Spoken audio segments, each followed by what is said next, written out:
What's up, guys? We're back. So, for those of you guys who don't know, I spent the last week, and I haven't been posting on YouTube or doing my normal daily Runeterra streams over on twitch.tv/filmstream, and that's because I've been preparing to play in the Twitch Rivals event, which I played in yesterday. For this event, teams were playing each of the 4 Riot games: TFT, League, LoR, and Valorant. And my team that I drafted was Saber, Masayoshi, Stunt, and Shifter. We ended up placing second out of the whole event, and overall, I'm fairly happy with it. A little disappointed we didn't take first place, because usually when I take time off to prep for tournaments, I usually get first place. And that's something that, I mean, if I'm spending literally like multiple days committing to like training for it, it's something that, you know, I definitely could have done better, but that's okay. The reason I bring that up is, well, the first thing is, you know, I'm back. Hey, look, you know, we're back to making daily videos. Look at us go. The second thing, though, is that for the LoR category, I actually spent several days like building many different lineups for the team. I built a total of 7 different possible lineups, each with 3 decks, so that's 21 different decks for the team for specifically, you know, the expected field for Twitch Rivals. We ended up getting first place in the Legends of Runeterra category, and that was largely just because of like having decks that were better against the field.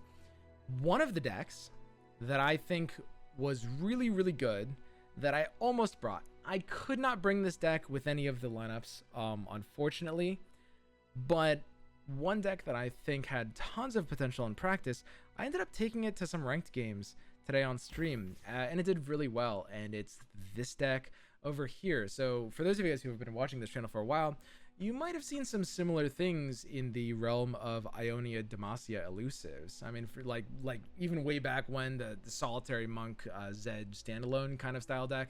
But I've built a lot of other, I mean, Demacia, Ionia, Elusives is one of the decks that I've kind of like come back to multiple times now. This one is built a little different though. This one is off the back of Young Witch and Lulu. Now, Young Witch's buff was absolutely insane. If you check out the tier list right now, you can see that Young Witch is present in just a lot of the tier 1 decks, and is in part why Lulu is doing so well right now. It's at least some amount of part of why like Sivir Auction style decks are doing well right now as well. Young Witch is a crazy, crazy card, and she carries Lulu as well as this deck. Her just having a floor of 2 health just means she's not trading down into almost anything. She doesn't just die to a ping. And her ability to interact with cards like Fleet Feather Tracker, Fiora in Fiora Shen. Like, for example, I literally switched from Shen Jarvan to Fiora Shen 100% because Young Witch makes Fiora better than Jarvan. And the reason why that is pretty simple. It's just like, you know, Fiora's got a really good stat line. She needs the quick attack. You know, her health is lower now, but with Young Witch giving her the quick attack, Fiora can actually represent a bit of a win con. It doesn't matter. I mean, we're not here to talk about this deck. The point is, Young Witch is hitting all kinds of decks, and this Lulu style deck is one of them. Now, of course, Lulu being kind of like effectively an elusive support champion, Lulu has only really seen the light of day in like 2 or 3 competitive decks at this point in time, and they've all been elusive decks, and this deck is certainly no exception. Overall, this is a pretty straightforward deck. You play a bunch of elusives and you rally with Demacia tools. We even snuck in a Ranger's Resolve, which helps against some of like the ping heavy stuff. At this point in time, I'll mention if you want to net deck this, head over to the pinned comment where I have posted a link to the Mobalytics page for this deck. This is important because I'm going to be updating that deck link as I play the deck and refine it more, so you can get a more up-to-date version if you import from that link. But the way this deck plays out is usually you're just trying to set up combo turns with Relentless Pursuit and Elusives. Zed kind of puts on some like early pressure, or, you know, maybe stalls the opponent a little bit. Zed's kind of more of a defensive card than an offensive card, mostly just because he forces blocks, and there's still real value in that. But both he and Lulu get pretty scary if you give them Elusive and spam multiple attacks. They can easily start to close out games there. The real disgusting early opener hands with this deck, though, are off of the back of a couple of combos. Fleet Feather Tracker into Young Witch, of course, is just absolutely insane, especially if you're attacking on evens. It's even better than Fleet Feather Tracker into Brightsteel Protector, which is, as you guys know, a really insane combo.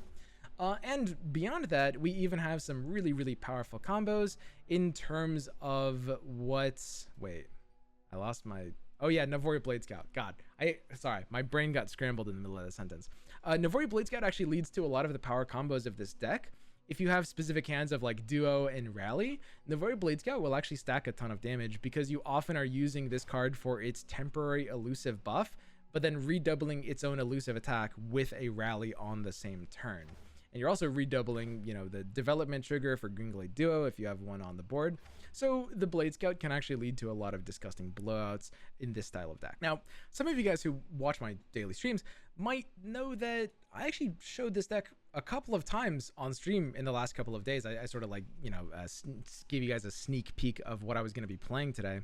And some of you guys actually ended up taking it to ladder and getting a 62% win rate. Now, this is a dismissible sample size because it's just like the few players that neck decked it from my stream on that day. But the point is, very, very powerful deck. Effectively, as soon as you cut out all the trolley support cards, you guys might notice this is basically just like support Demacia Lulu, except with the bad support cards taken out. You just like replace cards like Flower Child, cards like War Chefs. Some people are running like Fuzzy Caretaker and Pix in the style of deck. These cards all don't really make too much sense with the Lulu build, even though it's kind of fun to run a lot of cards that say the word support. Flower Child isn't really the win condition that a Lulu style deck would want, and usually like you're over committing for stats on a single unit with a card like Flower Child. And when you look at what Lulu does as a card, she doesn't actually really want you to run a lot of support cards. A lot of people build Lulu decks and even Taric decks just by jamming in all the support cards they can. And even Mountain Sojourners doesn't really want you to run that many support cards usually.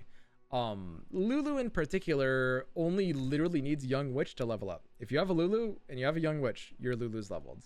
And your Lulu doesn't really need to level either. A lot of what Lulu is just giving your elusive stats or giving your Fleet Feather Tracker stats in a lot of cases, right? So yeah, Lulu with Young Witch is just kind of like perfect together, and more supports on top of that is just kind of like getting the deck away from its core game plan. And yeah, we had some great games today, so stick around and check out how those games went. I think saying that is probably redundant because I know that there's a lot of people that skip these parts and go straight to the gameplay. I don't know if there's anyone that watches this part and then skips the gameplay. How common is that? There's probably at least some of you guys do that. Either way, today's gameplay you'll want to stick around for. There's a lot of cool like demonstrations about like how we can use the deck, and we were able to pull off some pretty cool plays. So yeah, enjoy the games from today. I'll see you guys tomorrow. Oh, we see Viego Ionia. Viego Ionia. Zed on odds. Actually, I'm not 100%. I haven't memorized this deck card for card yet, so oops, that's not the right Viego deck. Darkwater actually might be a little bit annoying for Zed. I'm assuming it's 3 Vile Feast. It's trolling if it's not.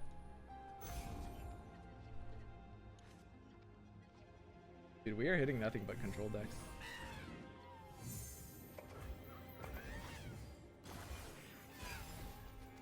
I don't mind actually going like Young Witch into Darkwater hands. If he like floats into Darkwater Deathmark, we're still fine here. Okay, so we're rallying on turn 5 then. We just want to force out as many answers as possible here. We need a way to like force out like Vile Feast. If he double Vile Feast here or something trolly like that, then he just loses on the spot. No way. You can't make this shit up, guys. You literally can't. What?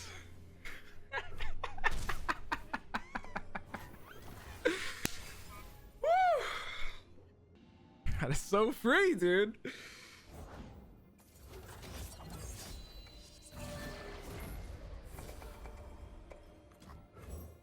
All right.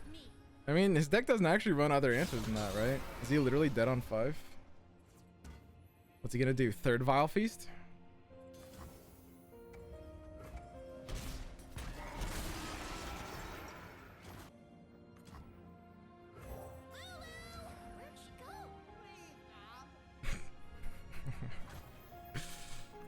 No way.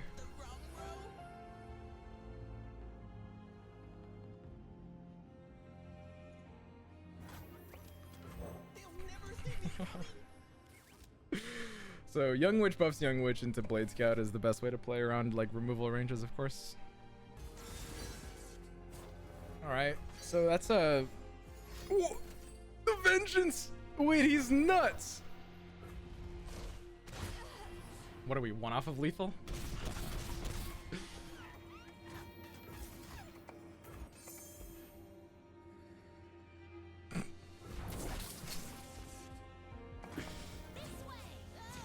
I mean, yeah, this attack order is just BM. It doesn't actually matter. This is so sad. We're actually off of our turn 5 lethal. I mean, he could actually stabilize. Like, that deck has lifesteal. I'm basically 1/8 gay. Lulu's that smile. So if he attacks with Shadow Assassin, I mean, it's either a raw bluff or he has the Spirit's Refuge. And he just like wanted me to block and greeted a pre-commit, which you're forced to do in that position. You have no choice but to greed the pre-commit. Just makes sense. I just go in for this here. Ooh. I kind of put Zed on the left side of these young witches. I literally just said he had Spirit's Refuge. What the fuck is wrong with me? Like, I'm doing the proper hand read. I'm playing around the literal one of out, and I just like fucking donkey brained and put Zed on the left, even just after saying that. Like, holy shit. I'm griefing so fucking hard, dude. What the fuck? Oh! Alright, we're throwing. It's official.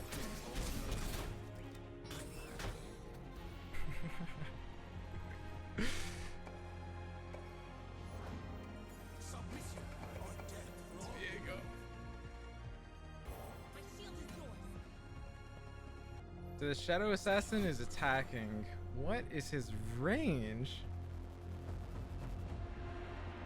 What? There's no reason to ever attack with this Shadow Assassin. Am I missing something? Homie, he already used 3 Vile Feast. 4th Vile Feast?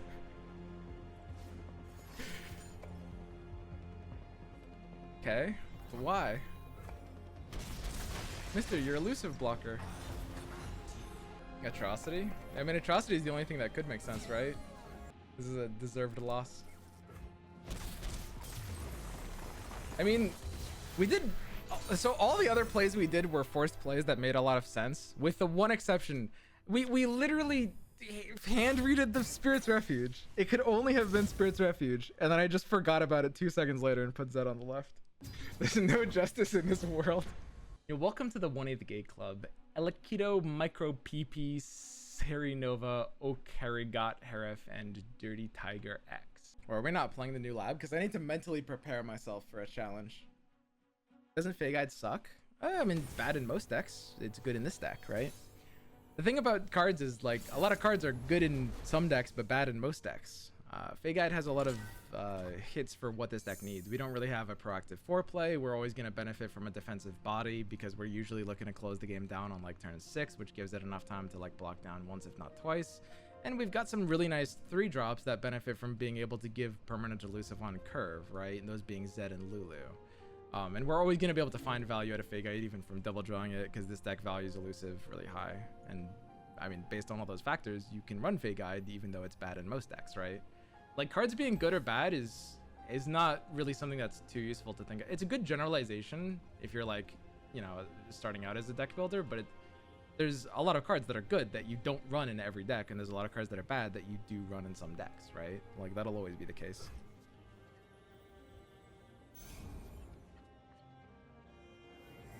But yeah, I mean, this style of deck has been the only style of deck to ever run Fey Guide.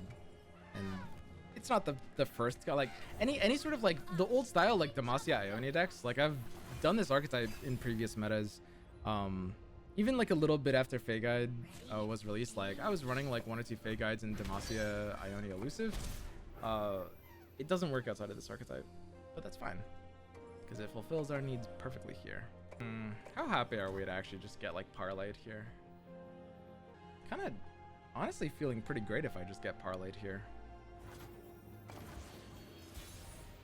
Nobody actually greeds that parlay, right? Just probably just Zed here. Likely hand he's on is like Make It Rain. I could also do like a Young Witch with Sharp Side on the Make It Rain, which is really nice as well.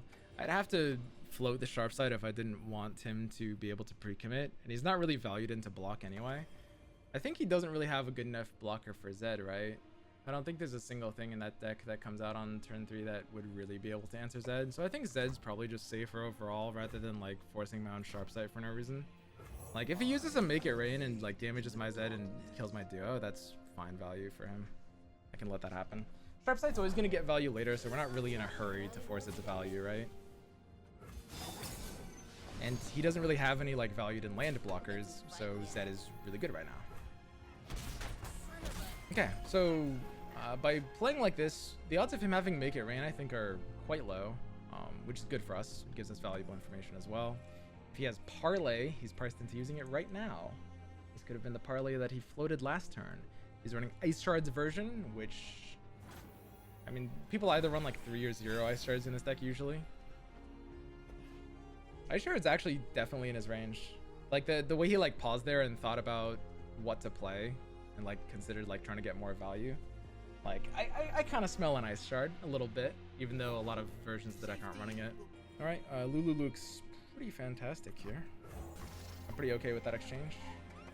The sharp sight just to like keep a 1 HP Zed alive is never worth it. We want our sharp sight to play around his removal, not into it. All right, and because we have got sharp sight to play around Ice Shards or whatever else, we can just full develop the Elusives here. And just kind of like swing our dick a little, honestly. Is this lethal? Why is my Lulu leveling here? So it's Witch on Lulu, Lulu on Witch, and then Witch on Duo. Looks like lethal to me, Holmes. Jesus. This hand needs a rally? No, it doesn't. Who needs a rally? You kidding? No, we're just good. We beat any hand there with the sharp sight we saved. The trick with Elusive's deck is just like, it's a form of aggro, so you need to like maximize your damage. The most important play we made was the decision on turn 3 of, it was either Duo into sharp sight or Zed naked, and Zed naked made more sense because Duo forcing our own sharp sight isn't good. We're not punishing hands that don't have Make It Rain. If we Duo attack on turn 3 with Duo and Young Witch, banking 2 mana for the sharp sight, if I pre-commit the sharp sight for plus damage, he's not going to get the Make It Rain out of his hand. So I have to get less damage into hands that don't have Make It Rain by saving it, and then I only boost my damage if he has the Make It Rain and I re-up the sharp sight. And Zed is just kind of like hitting his maximum value. He's going to hit all game there, just on turn 3 against that board. So Zed is really great to play there instead. Are we just going to keep queuing into these fucking no-life turbo virgins just running like Make It Rain and Vile Feast and shit? Can I just cut this card? Couldn't possibly see more of these fucking decks. Like, what the fuck? Could River Shaper fit in this deck? Not even close.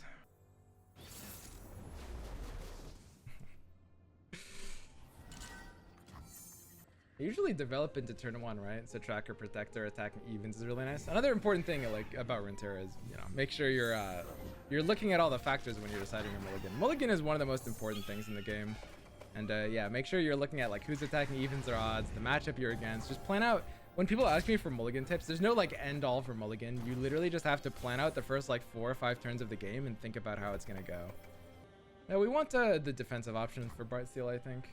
It's pushing a little bit less damage, but keeping the Brightsteel up, I think, ends up mattering more.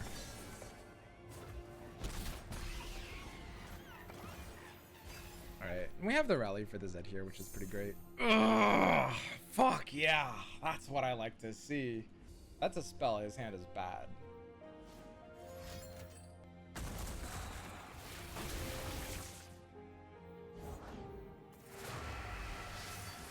Wait, he's nuts.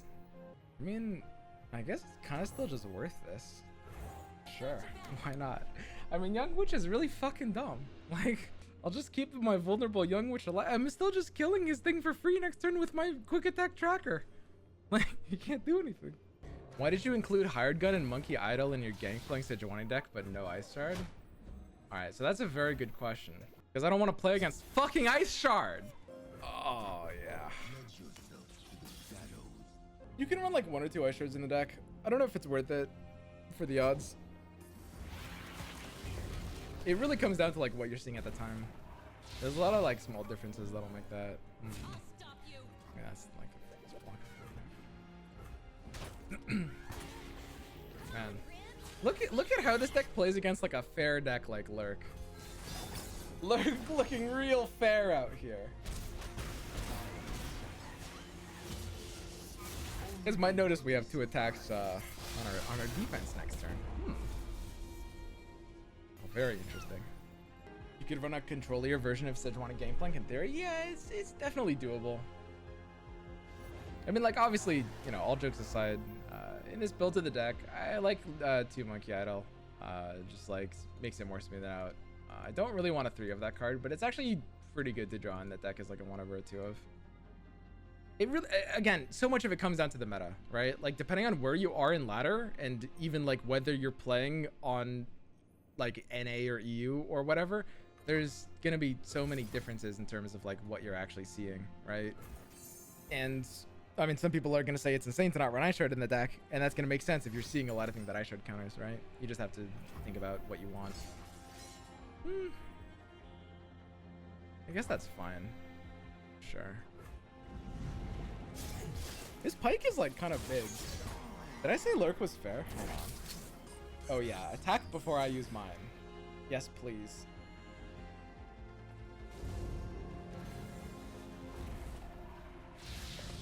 Alright. We lost. Wait, how did we lose this game?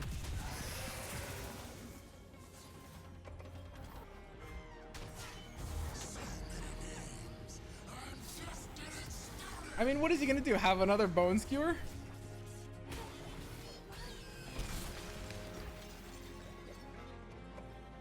I don't think action economy could possibly matter here.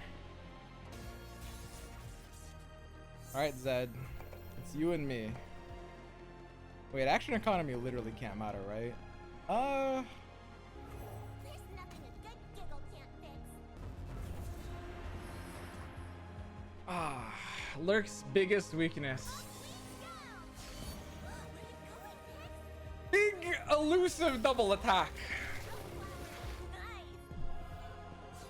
Wait, Pike? Oh wait, I kind of, hang on.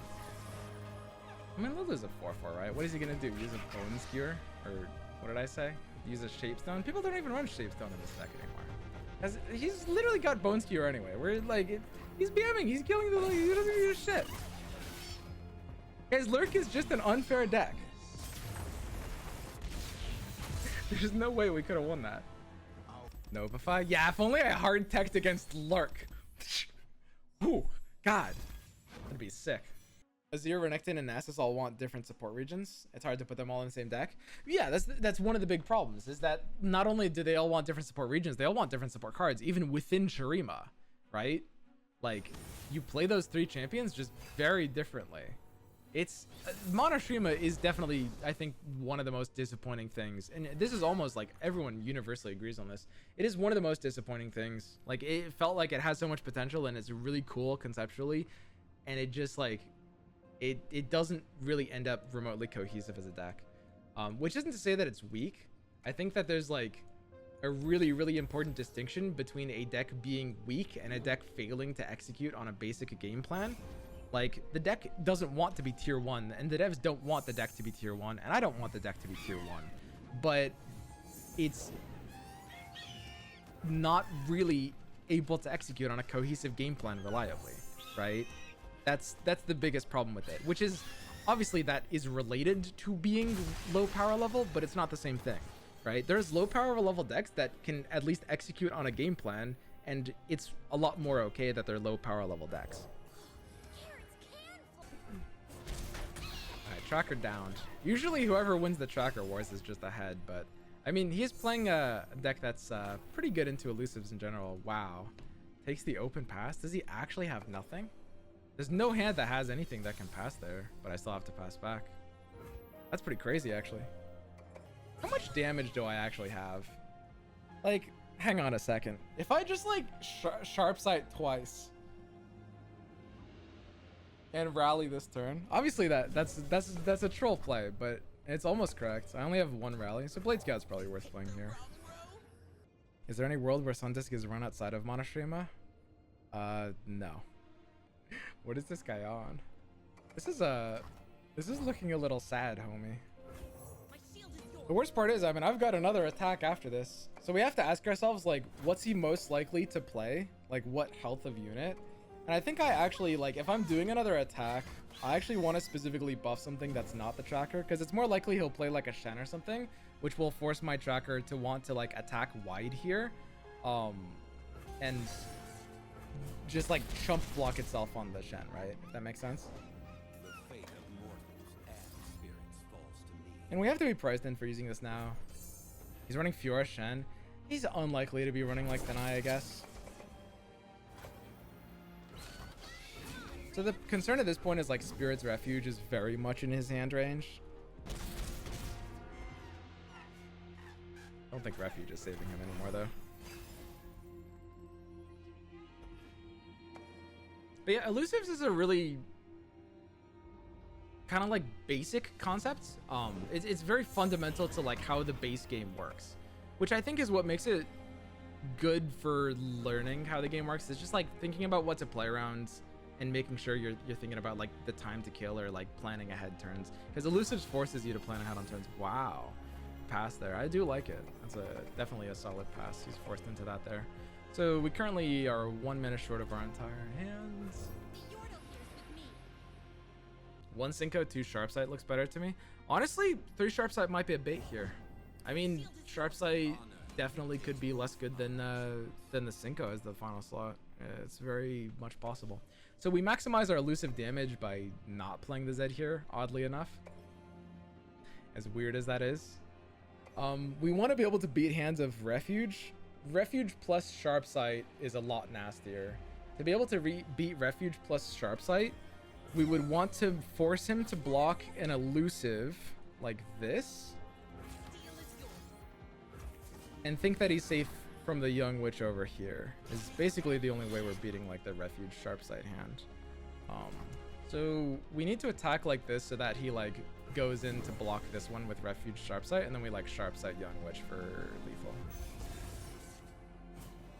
And that's kind of the only hand that we're concerned about at this point. If he can like heal and block an elusive, and if not, he can't win anyway. So there's the Sharpsight. Here comes the Refuge. He's forced to block the Green Glade duo now. And now we Sharpsight on the left side of Young Witch and take the free win. GG. Yeah, Elusive's really, really good deck for just like kind of like training yourself to like learn how the game works, because you have to be thinking about opponent options. It's just like maximizing your odds and maximizing the turns, right? Like thinking about hand reads. Stuff like, for example, when he passed on turn 3, he had an extremely narrow hand range. Like it's actually very predictable to put him on Sharpsight and Spirit's Refuge with a hand range like that. Because like there's so few hands that can do that, especially with that version of the deck that's not running Deny. Yeah, I fucking love Elusives, dude. Nothing hits like an elusive deck.